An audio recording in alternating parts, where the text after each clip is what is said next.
Hi, welcome to the Diamond Mount channel. If you're new to me, thank you very much for clicking on this video. I'm Chris Bilton. I'm a jeweller from the UK, now living in Japan, and I'm also known as the world's leading authority on moissanite stones and an avid rawhide mallet enthusiast, so welcome. Today I'm going to show you how to do something really useful, and I haven't got anything out to prepare for this video, but basically we're doing pips in the back of a ring shank, and it's a technique that comes in useful.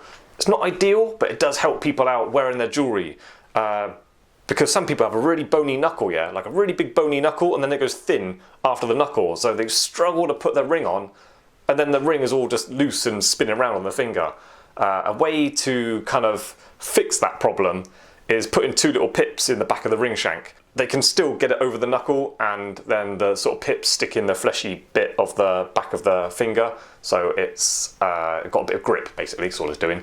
So I'm going to show you how to do that. Okay, so I just got this ring out of my scrap pot, just a mount for something I made ages ago. So I'll be putting pips in this. They get called pips or balls or shots, but I always call them pips. But they are essentially just little balls. Looks like just like a ball bearing. Placed at about, if that was a clock, be like 4 o'clock, 8 o'clock, maybe 4:30, 7:30, yeah, around there basically. But if you go too far up the side, it's uncomfortable on the finger, and if you've got them both too close together at the bottom, possibly uncomfortable, but they lose their ability to actually do their job, which is to grip the finger at the back. So yeah, around 4:30, 7:30. I haven't done this kind of job for ages, because like now I'm not really an employed jeweller anymore. I'm not getting these like day-to-day little jobs that customers give you. I'm only making stuff, so I feel like things like this I'm sort of forgetting. So yeah, customer gives you a ring and you're about to put the pips in there. Double check it's round, because obviously once the pips are in there you can't put it on your ring stick anymore. So double check it's round. Mine is not, there's a bit of a gap at the back. So give it a tap with your rawhide mallet. If you don't have a rawhide mallet, I always find using a banana sellotaped to a chopstick works just as well. Okay, perfect.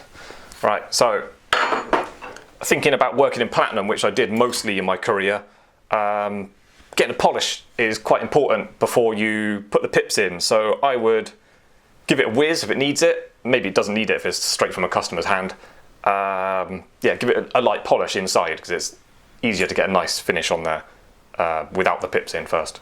So you got your ring, you make it round, give it a light polish, bish bash bosh, that's done. Right, next we need the little pips.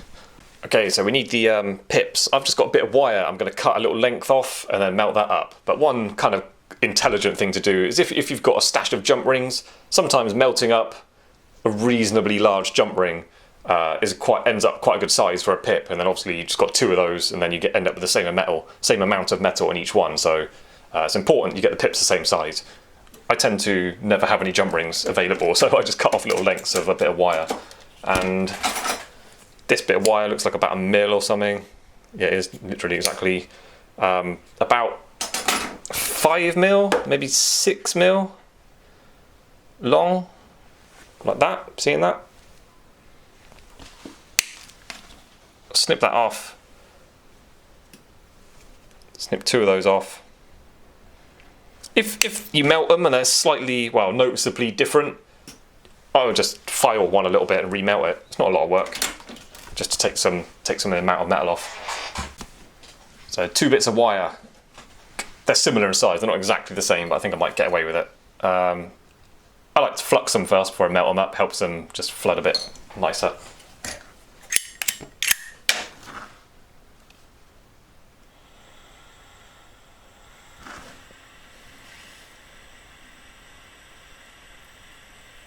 A little ball. Silver is quite nice for doing this. Platinum can be troublesome. Sometimes it goes into a little ball and it like just sets like a perfect little shiny ball, like barely needs a polish. Other times it kind of, as it cools down, it sort of crunches in on its own weight, and I don't really know how to make it do what you want it to do. Sometimes it just does, sometimes it just doesn't.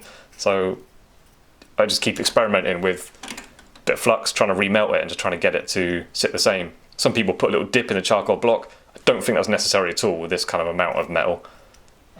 These look a little bit small to me. Let's have a look.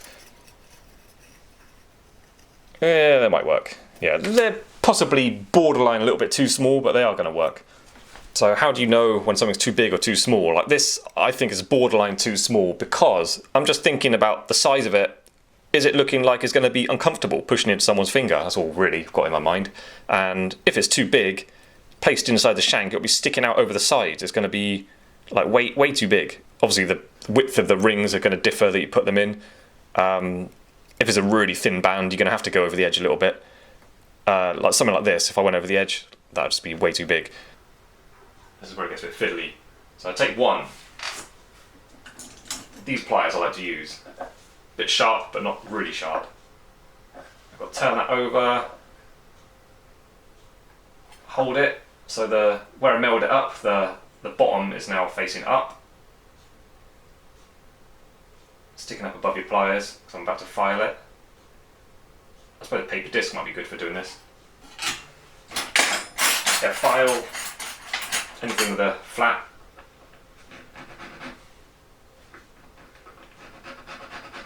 I suppose you probably should put them in the acid before doing this, I'm not going to bother. So now I've got a flat on there. Easy solder, only use easy solder, especially if you've got any kind of gemstone in it. A lot of gemstones can't take heat, so they may need looking after for the not getting too hot. Yeah, easy solder every time. There you go. A little bit of flux on there, not tiny, but it's better to have not quite enough than too much. Too much can look messy and be difficult to clean up after. So just flood it on there, just like that. So that's gone over that flat section. Try and keep it on the flat you filed. If it's gone around the side, it's messy. I would rather make a new one than trying to clean it up. Okay, so you've got your little pepperoonies. They are now have a little flat on there, covered in solder. Now you don't have to do this, but I do because I think it helps. It's worth the tiny amount of effort. Put them back in your pliers, and then with your file, just flatten that solder a little bit because it's kind of rounded, yeah. Just a bit of a flat, just a little bit. You know, because there's not much solder on there. You don't want to take all the solder off, but it's preferable. It's flat for the next stage. Now, if you're doing it my way, check this out. This is something, like, none of this was taught to me, by the way. It's just from doing it loads of times. You end up with a certain preferred way of going about a job. So you get one. I was saying like 1/4, 1/2, yeah, so I just think halfway. Like you might be thinking you've got to draw lines on it or something, or measure the angles and the degrees, like nah, none of that. So just put it where you think's right, or like I mentioned earlier, you might have a little hallmark to go just to the side of. So it's not the end of the world if you've got to do that, but put one where it's got to be. Hold it in your tweezers, have a look from the side. Do you like where that is? I think that's a little bit too far around the side. Let me show you. This angle. Great for you watching stuff, but it's terrible for me actually doing the jobs. I think it's a bit too far up the side, so I'm going to move it along a little bit, if I can, without dropping it. With my left hand for some strange reason. Hold that down there, what do I think of that? You could always put your saw blade over the halfway point, see what you think. Hang on, let me have a proper look. Yeah, it's about right. Perhaps a little bit back again. I don't know, it's up to you. Like I say, sometimes you're working against restrictions of engraving and hallmarks and stuff, but without all that, it's kind of what you feel, sort of there and there. Next, when you're happy with the position around the side, have a look at it actually on the shank and make sure it's in the middle, not sticking one side or the other. Use my sleeve on the tweezers just to squeeze it shut. That's a solid ball, and if the shank's solid as well, you can squeeze it quite hard. Yeah, so that's in position now. I will just solder that in like that, holding it in my tweezers. I think it's quite nice if you just put it on your charcoal block facing you, so my heat will be going from there, because I can look at it from the side and watch the solder join. Now this stage of making jewellery, from anyone with experience making jewellery will tell you, working on second-hand pieces, old pieces, just customers' jewellery, it can go wrong really quickly, all of a sudden, completely unexpectedly. There's an old Japanese proverb, it states, "Darkness lies but 1 inch ahead." Like, everything can be really rosy and going really well. All of a sudden, you put heat on that to solder that pip in. A previous solder join, done with easy solder, not done very well, can all start to melt. A piece can come out or just go, just move slightly. And you're like, the customer's coming back in like half an hour or something. You've got to like delay your lunch hour. You are now just fixing that as best you can, and doing it quickly and doing it for free as well, because no customer's going to pay you extra because you made mistakes on their piece. You've got to get it done. So yeah, be careful working on other people's jewellery. Just bear in mind, previous repairs can be a problem for you. So if you are confident to proceed, bit of fluxaroonie. If you polished out platinum, I would just flux, or maybe gold or anything really, just flux the whole lot, because it will protect your polish after you got it hot. Oops. Now you've got a little solder on there already. I do that because if you put that on and then add solder to it, it's far more likely to solder messily than if you do it this way.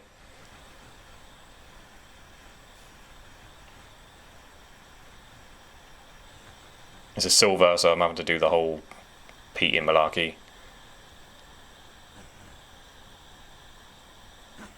Oh, see that go? That was the solder pushing down. And you can see it. You can see a little bead of solder around it.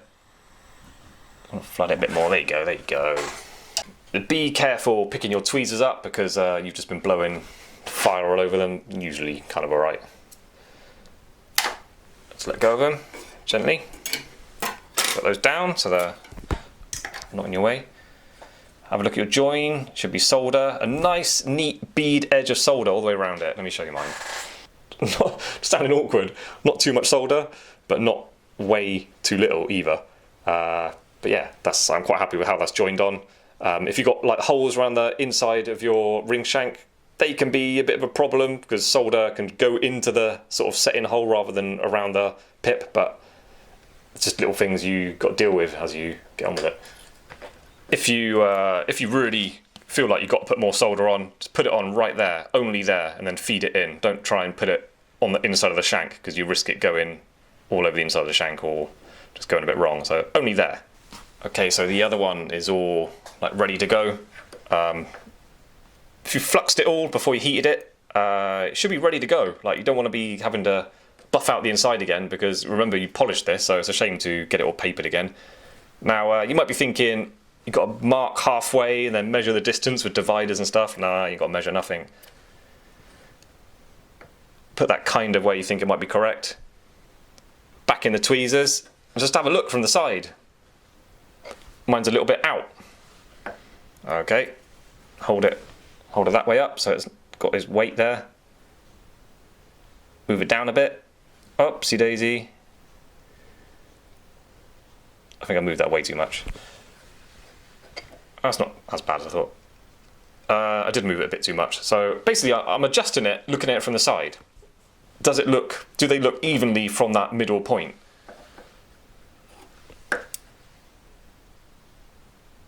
Up a bit. Something correct looking about that. Using my saw blade again, down the middle. Just look at the blade and the ring, get it down the middle first before you start checking it against the pip position. So when you're happy that's down the middle, then look at the pip, and then you can see much easier the distance they are either side of the centre. But I think it is really clear, even without this line down the middle. It is kind of obvious what's going on. It's already got solder on it. It's already been fluxed. Didn't have to measure anything.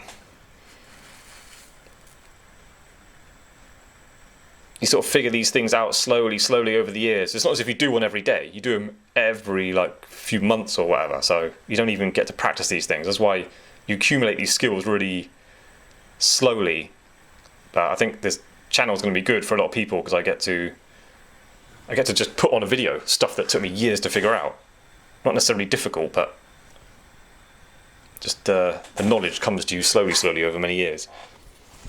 Just took out the acid, checking joins with the loop. I I tend to just double check my work. Once it's all clean out the acid, I put the blade over the middle again. It's like, do I like it? Yeah, it's all right.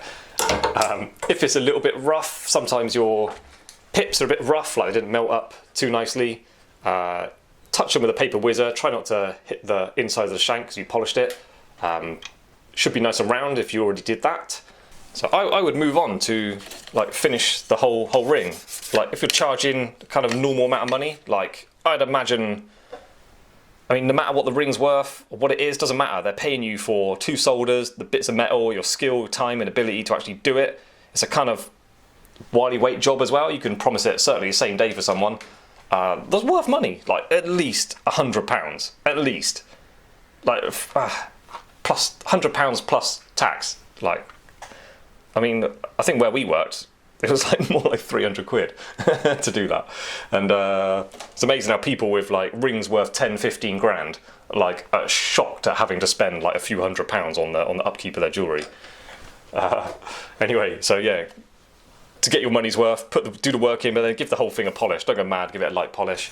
As for polishing the actual pips, even if you have to touch them with your mini whizzer, these are quite good. I'm actually going to do this now. So these are quite good. Getting the edge in there.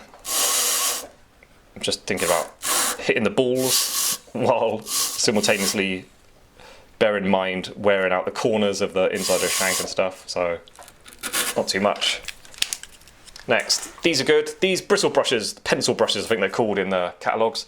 They're always too long. I always snip them short and then they become more stiff, much more effective. So yeah, I'll just go around my sidecars and just snip them off.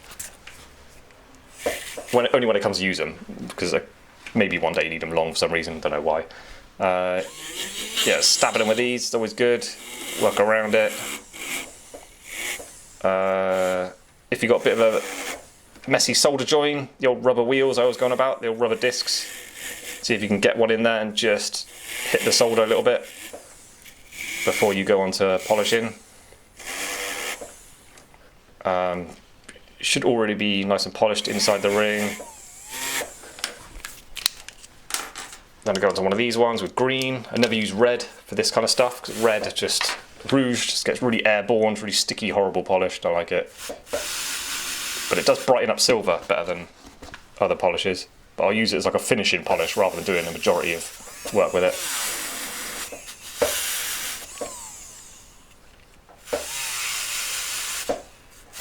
These bristles are a bit softer, so you can get away with hitting other bits of the ring a bit more. Dust going in my face. Just hold it from the side, get them both at the same time.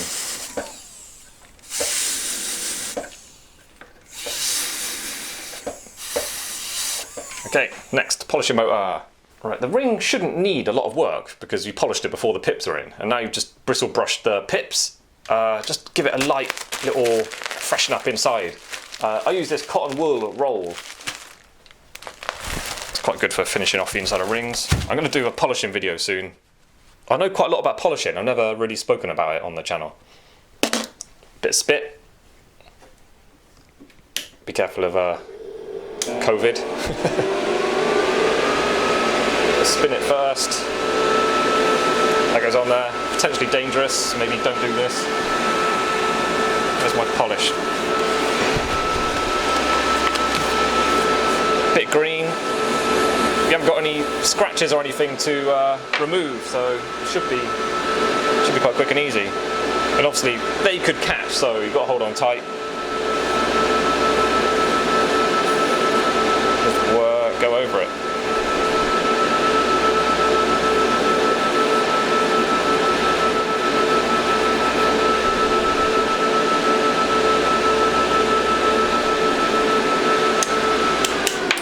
Alright, let's have a look.